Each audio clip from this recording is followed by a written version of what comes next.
Okay, ladies and gentlemen, I have a little trouble sticking this and getting my phone hooked up with it on the clipboard, but we should be going. Okay.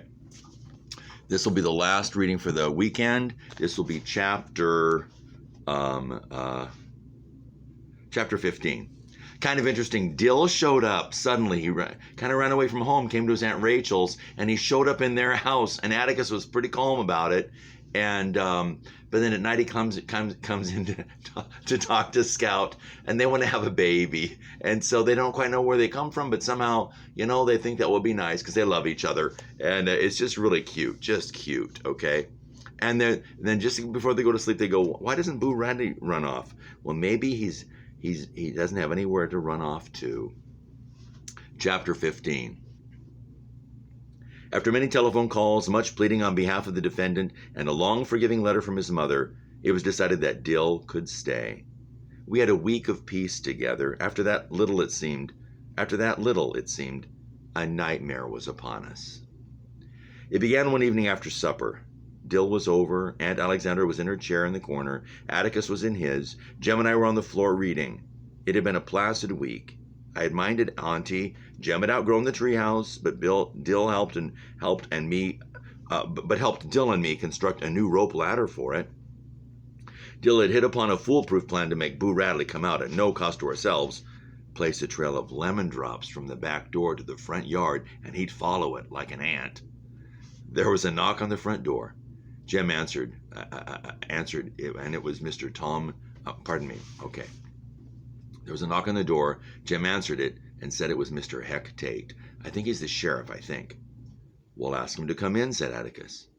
I already did. There's some men outside in the yard. They want you to come out. In Maycomb, grown men stood outside in the front yard for only two reasons: death and politics. I wondered who had died. Jem and I went to the front door, but Atticus called, "Go back into the house." Jem turned out the living room lights and pressed his nose to a window screen. Aunt Alexandra protested. "Just for a second, Annie. Let's just see who it is. Let's see who it is," he said. Dill and I took another window. A crowd of men was standing around Atticus. They all seemed to be talking at once. "Moving him to the county jail tomorrow," Mr. Tate was saying. "I don't look for any trouble, but I can't guarantee there won't be any." "Don't be foolish, Heck," Atticus said. "This is Maycomb. And I was just uneasy. Heck, we've gotten one postponement of this case just to make sure there's nothing to be uneasy about. This is Saturday," Atticus said. "Trial will probably be Monday. You can keep him one night, can't you? I don't think anybody in Maycomb will begrudge me a client with times this hard." There was a murmur of glee that died suddenly when Mr. Link Dees said, "Nobody around here's up to anything. It's that old Sarum bunch I'm worried about. Can't you get a... What is it, Heck?" "Change of venue," said Mr. Tate. "Not much point in that now, is it?" Atticus said something inaudible. I turned to Jem, who waved me to silence. "Besides," Atticus was saying, "you're not scared of that crowd, are you?" Know how they do when they get shinnied up." So we're hearing back and forth, just parts of the conversation, and I think you understand that. So I'm not interpreting who's saying what, but obviously they're all kind of talking to Atticus. "They don't usually drink on Sunday. They go to church most of the day," Atticus said. "This is a special occasion, though," someone said. They murmured and buzzed until Auntie asked if Jem didn't turn on the living room lights, he would disgrace the family. Jem didn't hear her. "Don't see why you touched it in the first place," Mr. Linkdees was saying. "You've got everything to lose from this, Atticus. I mean everything." "Do you really think so?" This was Atticus's dangerous question. "Do you really think you want to move there, Scout?" Bam, bam, bam, and the checkerboard was swept clean of my men. "Do you really think that, son? Then read this." Jem would struggle the rest of an evening with the speeches of Henry W. Grady. So what she's saying is, when Atticus says, "Do you really think so?" when he's talking to his kids, that means this conversation is over and you're going to have to deal with what's going on here. And so he's saying it to these men. They don't quite understand that maybe completely, but when Atticus says, "Do you really think so?" he's pushing back now. Link, that boy might go to the chair, but he's not going till the truth's told. Oh, pardon. Oh, I'm sorry. This is Atticus talking. I'm sorry. Link, that boy might go to the chair, but he's not going till the truth's told. Atticus's voice was even. And you know what the truth is. There was a murmur among the group of men, made more ominous when Atticus moved back to the bottom front step and the men drew nearer to him. Suddenly, Jem screamed, "Atticus, the telephone's ringing!" The men jumped a little and scattered. They were people we saw every day, merchants, in-town farmers. Dr. Reynolds was there. So was Mr. Avery. "Well, answer it, son," called Atticus. Laughter broke them up. When Atticus switched on one overhead light in the living room, he found Jem at the window, pale except for the vivid mark of the screen on his nose. "Why on earth you all sitting in the dark?" he asked. Jem watched him go to his chair and pick up the evening paper. "I sometimes think Atticus subjected every crisis of his life to tranquil evaluation behind the Mobile Register, the Birmingham News, and the Montgomery Advertiser." "They were after you, weren't they?" Jem went to him. "They wanted to get you, didn't they?" Atticus lowered the paper and gazed at Jem. "What have you been reading?" he asked. Then he said gently, "No, son, those were our friends." "It wasn't a gang?" Jem was looking from the corner of his eyes. Atticus tried to stifle a smile but didn't make it. "No, we don't have mobs and nonsense in Maycomb. I've never heard of a gang in Maycomb." "Ku Klux got after some Catholics one time." "Never heard of any Catholics in Maycomb either," said Atticus. "You're confusing that with something else. Way back about 1920 there was a Klan, but it was a political organization more than anything. Besides, they couldn't find anybody to scare. They paraded Mr. Sam Levy's house. They paraded Mr. Sam Levy's house one night, but Sam just stood on his porch and told them things that had come to a pretty pass. He sold them the very sheets on their backs. Sam made them so ashamed of themselves, they went away. So there was a guy, the Ku Klux Klan showed up, and they always wear white sheets, right? And they walked by his house, and the guy who'd sold them the sheets said, and talked to them in a way that they felt ashamed for doing what they were doing. So there's some good stuff in Maycomb, okay? The Levy family met all the criteria for being fine folks. They did the best they could with some sense they had, and they'd been living on the same plot of ground in Maycomb for 5 generations. "The Ku Klux is gone," said Atticus. "It'll never come back." I walked home with Dill and returned in time to overhear Atticus saying to Auntie, "In favor of Southern womanhood as much as anybody, but not for preserving polite fiction at the expense of human life." A pronouncement that made me suspect they had been fussing again. Now, when they say fussing, that means they've had a fight. Let me read that line to him again. I walked home with Dill and returned in time to overhear Atticus saying to Auntie, "In favor of Southern womanhood as much as anybody, but not for preserving polite fiction at the expense of human life." Which makes me think Auntie was trying to say, how can you defend a man who's accused of rape? And I think he's saying, I am in favor of Southern womanhood. I don't want to defend women, but I'm not going to preserve polite fiction at the expense of human life. I'm not going to let somebody be accused wrongfully and just to make women feel good, because that wouldn't be right. They'd been fussing again. I sought Jem and found him in his room on the bed, deep in thought. "Have they been at it?" I asked. "Sort of. She wouldn't let him alone about Tom Robinson. She almost said Atticus was disgracing the family. Scout, I'm scared." "Scared of what?" "Scared about Atticus. Somebody might hurt him." Jem preferred to remain mysterious. All he would say to my question was, "Go on and leave him alone." Next day was Sunday. In the interval between Sunday school and church, when the congregation stretched its legs, I saw Atticus standing in the yard with another knot of men. Mr. Heck Tate was present, and I wondered if he had seen the light. He never went to church. Even Mr. Underwood was there. Mr. Underwood had no use for any organization but the Maycomb Tribune, of which he was the sole owner, editor, and printer. His days were spent at his linotype, where he refreshed himself occasionally from an ever-present gallon jug of cherry wine. He rarely gathered news. People brought it to him. It was said that he made up every edition of the Maycomb Tribune out of his own head and wrote it down on the linotype. This was believable. Something must have been up to haul Mr. Underwood out. So what's happening is they've gone to church, and men who don't come to church are standing around talking to Atticus. This means people are getting, they're pushing it. They're really getting hyper. I caught Atticus coming in the door, and he said that they'd moved Tom Robinson to the Macomb jail. He also said, more to himself than to me, that if they'd kept him there in the first place, there wouldn't have been any fuss. I watched him take a seat in the third row from the front, and I heard him rumble, "Nearer, my God, to thee." That's a very famous hymn. Some notes behind the rest of us. He never sat with Auntie, Jim, and me. He liked to be by himself in church.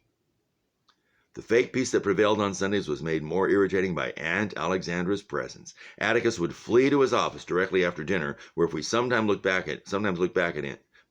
in on him, we would find him sitting back in his swivel chair reading. Aunt Alexandra composed herself for a 2-hour nap and dared us to make any noise in the yard. The neighborhood was resting. Jim, in his old age, had taken to his room with a stack of football magazines. So Dill and I spent our Sundays creeping around in deer's pasture. Shooting on Sundays was prohibited, so Dill and I kicked Jim's football around the pasture for a while, which is no fun. Dill asked if I'd like to have a poke at Boo Radley. I said I didn't think it'd be nice to bother him, and spent the rest of the afternoon filling Dill in on last winter's events. He was considerably impressed. We parted at supper time, and after our meal, Jim and I were settling down to a routine evening when Atticus did something that interested us. He came into the living room carrying a long electrical extension cord. There was a light bulb on the end. "I'm going out for a while," he said. "You folks will be in bed when I come back, so I'll say good night now." With that, he put his hat on and went out the back door. "He's taken the car," said Jim. Our fathers had a few peculiarities. One was he never ate desserts. Another was that he liked to walk. As far back as I can remember, there was always a Chevrolet in excellent condition in the car house, and Atticus put many miles on it in business trips. But in Macomb, he walked to and from his office 4 times a day, covering about 2 miles. He said his only exercise was walking. In Macomb, if one went for a walk with no definite purpose in mind, it was correct to believe one's mind incapable of definite purpose. So this is really unusual that he's leaving, not going, and he's driving the car. Okay, this is unusual, and he's got an extension cord with a light bulb.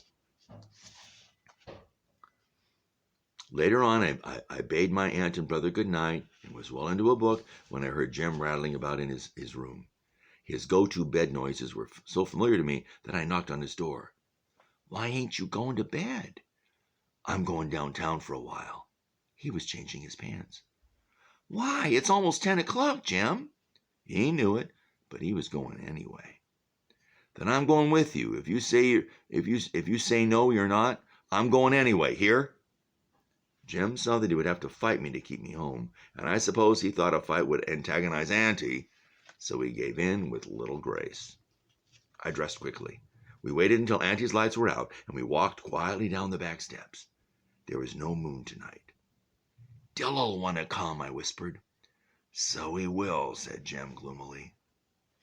We leapt over the driveway wall, cut through Miss Rachel's house, side yard, and went to Dill's window. Jim whistled Bob White. Dill's face appeared at the screen, disappeared, and 5 minutes later he unhooked the screen and crawled out. An old campaigner, he did not speak until we were on the sidewalk. "What's up?" So they all knew this trio was gonna go, and they were gonna, it's pardon me, Jim's idea, but they want to do this together. "What's up?" "Jim's got the look-arounds, an affliction Calpurnia said all boys caught at his age." "I've just got this feeling," Jim said, "just this feeling." We went by Mrs. DeBose's house, standing empty and shuttered. Her camellias had grown up in weeds and Johnson grass. There were 8 more houses to the post office corner. The south side of the square was deserted. Giant monkey puzzle bushes bristled on each corner, and between them an iron hitching rail glistened under the streetlights. A light shone in the county toilet. Otherwise, that side of the courthouse was dark. A large square of stores surrounded the courthouse square. Dim lights burned from deep within them. Atticus's office was in the courthouse when he began his law practice, but after several years of it, he moved to quieter quarters in the Macomb Bank building. When we rounded the corner of the square, we saw the car parked in front of the bank. "He's in there," said Jim. But he wasn't. His office was reached by a long hallway. Looking down the hall, we should have seen Atticus Finch, attorney at law, in small, sober letters against a light from behind the door. It was dark. Jim peered in the bank door to make sure. He turned the knob. The door was locked. "Let's go up the street. Maybe he's visiting Mr. Underwood." Mr. Underwood not only ran the Macomb Tribune office, he lived in it. That is, above it. He covered the courthouse and jailhouse news simply by looking out in his upstairs window. The office building is on the northwest corner of the square, and to reach it, we had to pass the jail.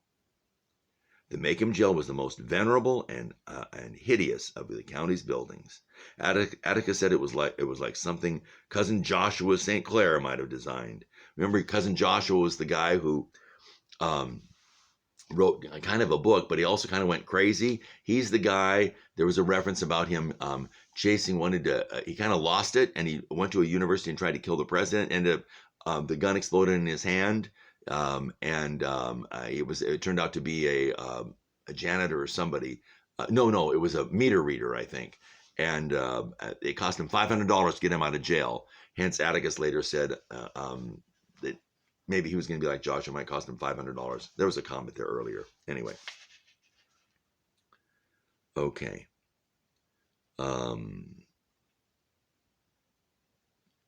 Mr. Underwood, let's see. Okay, it was the most venerable. Atticus said, the Macomb jail was the most venerable and hideous of the county's buildings. Atticus said it was like something Cousin Joshua St. Clair might have designed. It was certainly someone's dream. Starkly out of place in a town of square-faced stores and steep-roofed houses, the Macomb jail was a miniature Gothic joke, 1 cell wide and 2 cells high, complete with tiny battlements and flying buttresses. Wow, that's weird.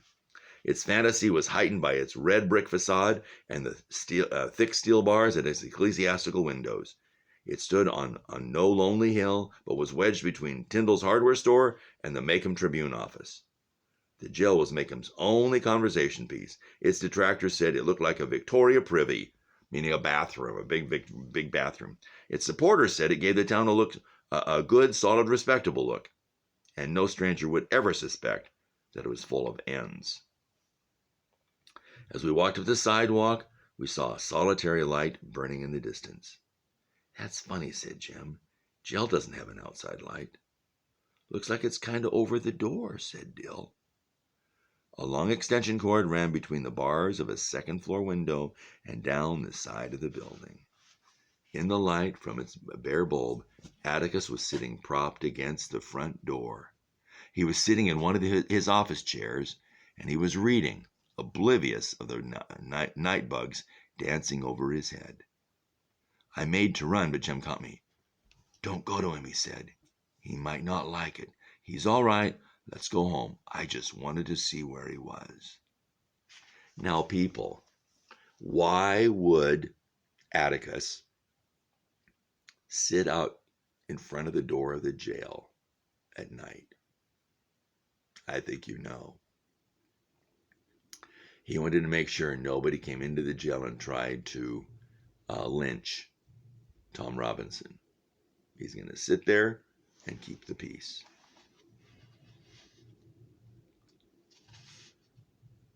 "Come on," whispered. Okay. Nobody. Okay. We were taking a shortcut across the square when 4 dusty cars came in from the Meridian Highway, moving slowly in a line. Now that's suspicious. They went around the square, past the bank building, and stopped in front of the jail. Nobody got out. We saw Atticus look up from his newspaper. He closed it, folded it deliberately, dropped it in his lap, and pushed his hat to the back of his head. He seemed to be expecting them. "Come on," whispered Jim. We streaked across the street, until we were in the shelter of the Jitney jungle door.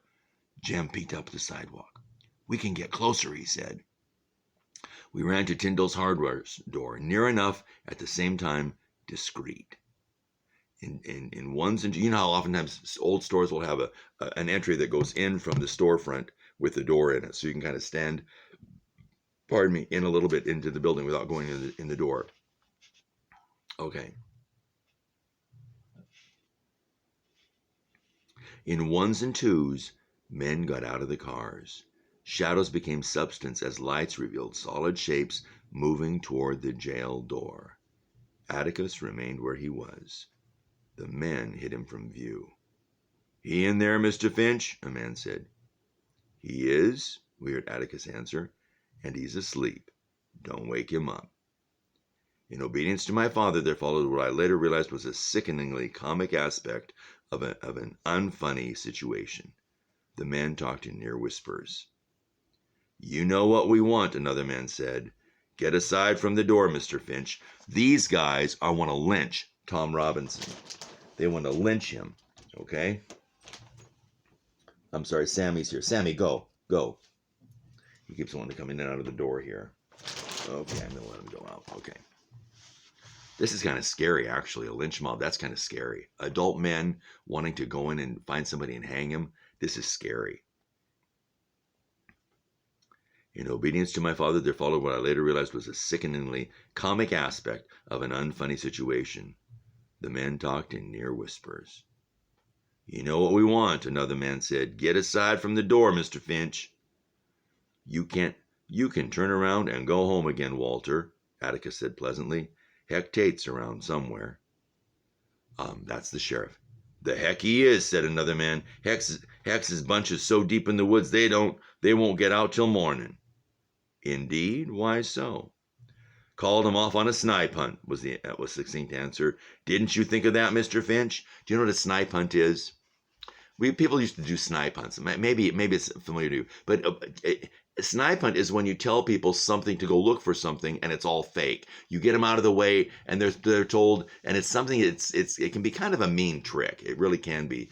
People think it's kind of funny, but I never thought they were very funny. When you trick kids, like say you're at a camping trip, and you tell some kids they got to go find something or something, and then they go looking, and it's not there, and so it takes them forever to come back, and people think it's funny, but I think it's really rather rude behavior. I've never liked snipe hunts, but what they're saying is, we told him he's out in the woods. We said there's a problem out there. We got rid of him. He's not coming back. He's on a snipe hunt. We've sent him somewhere, and he doesn't know, there was a snipe hunt.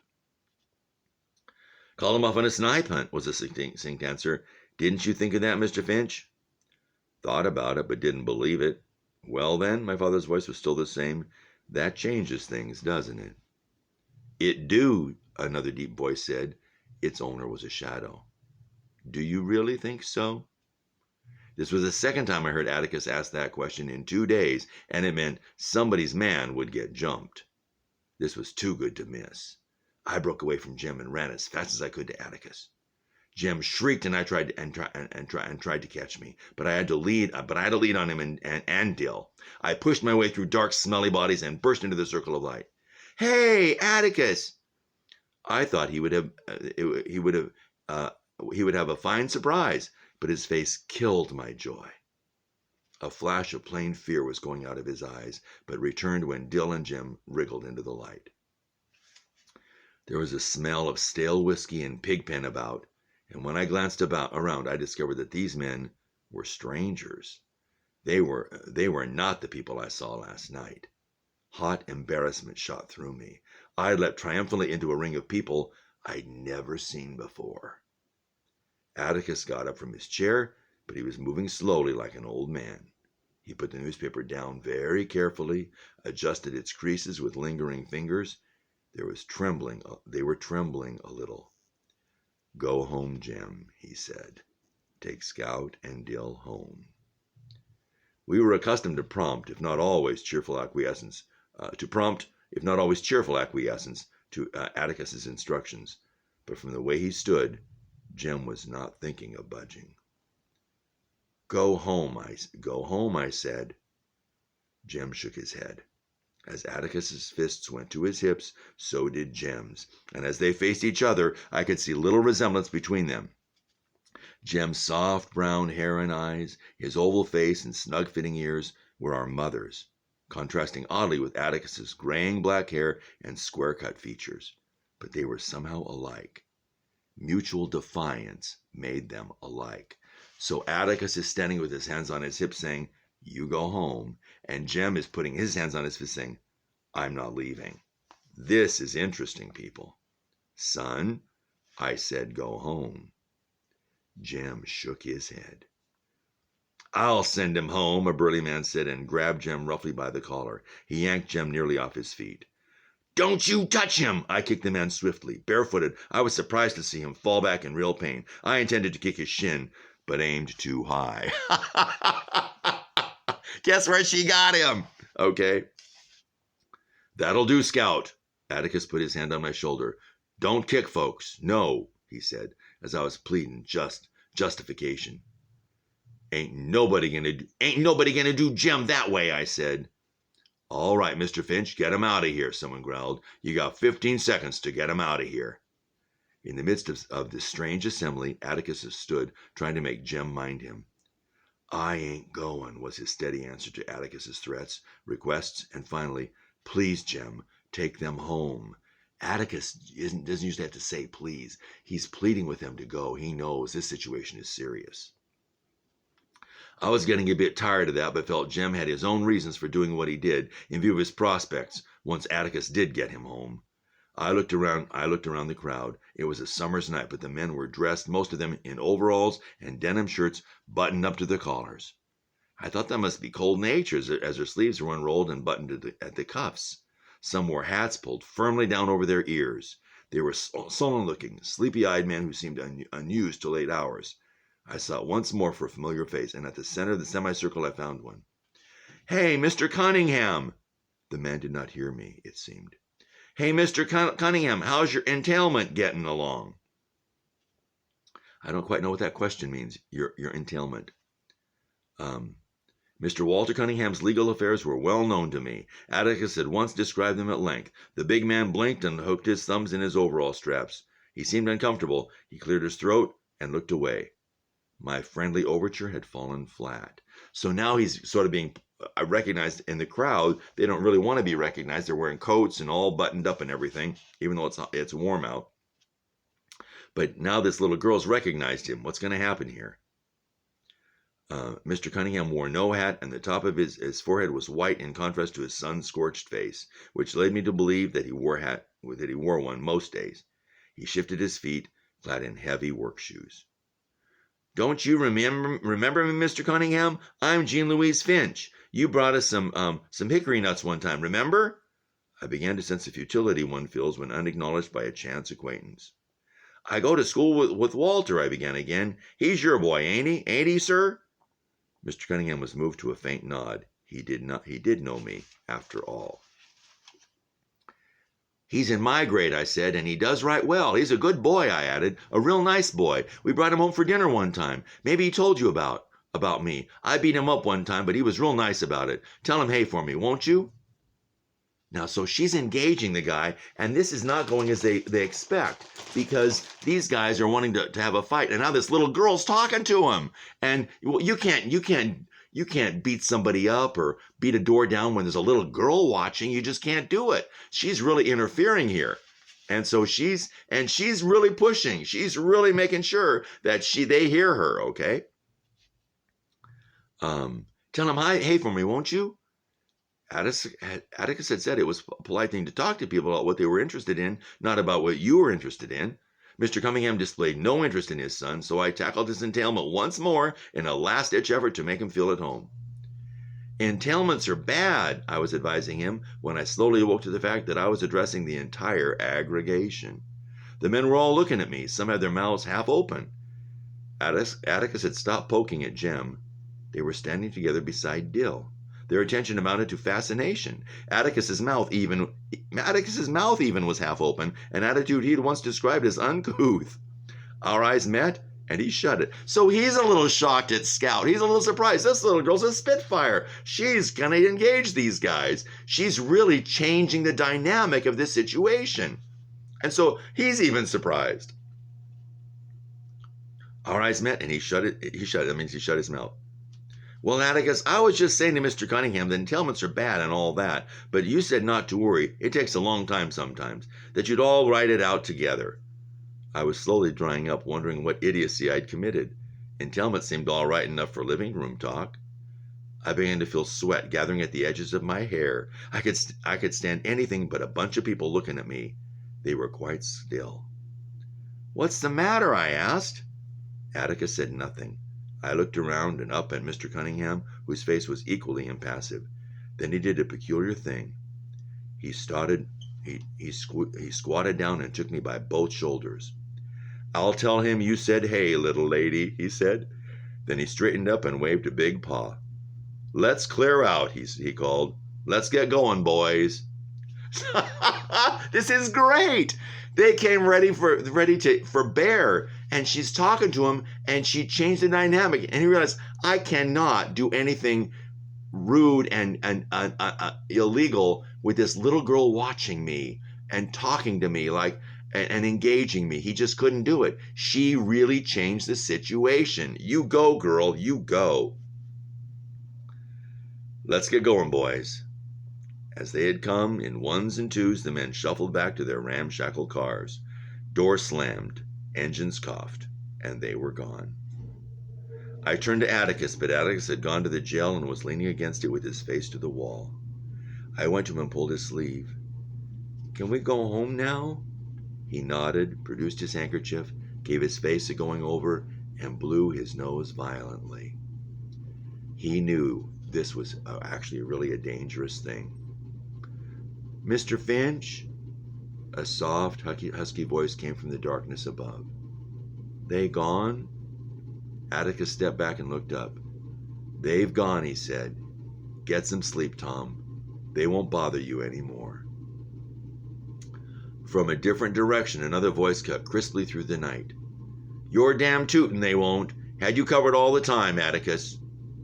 Mr. Underwood and a double-barreled shotgun were leaning out his window above the Macomb Tribune office. It was long past my bedtime, so it turns out the guy who writes the paper, he was watching and he had a gun. He was not going to let this go down. Whew. Mr. Underwood and a double-barreled shotgun were leaning out his window. Okay, above the Macomb Tribune office. It was long past my bedtime and I was growing quite tired. It seemed that Atticus and Mr. Underwood would talk for the rest of the night. Mr. Underwood out the window and Atticus up at him. Finally, Atticus returned, switched off the light above the jail door, and picked up his chair. Can I carry it for you, Mr. Finch? Asked Dill. He had not said a word the whole time. Why, thank you, son.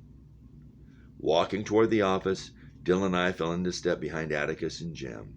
Dill was encumbered by the chair, and his pace was slower. Atticus and Jem were well ahead of us, and I assumed that Atticus was giving him hell for not going home, but I was wrong. As they passed under a streetlight, Atticus reached out and massaged Jem's hair, his one gesture of affection. Wow. Atticus is proud of his kids for good reason. He's proud of his kids.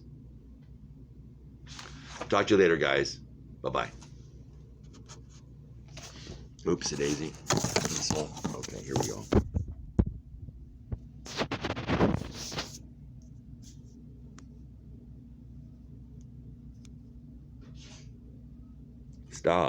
Stop.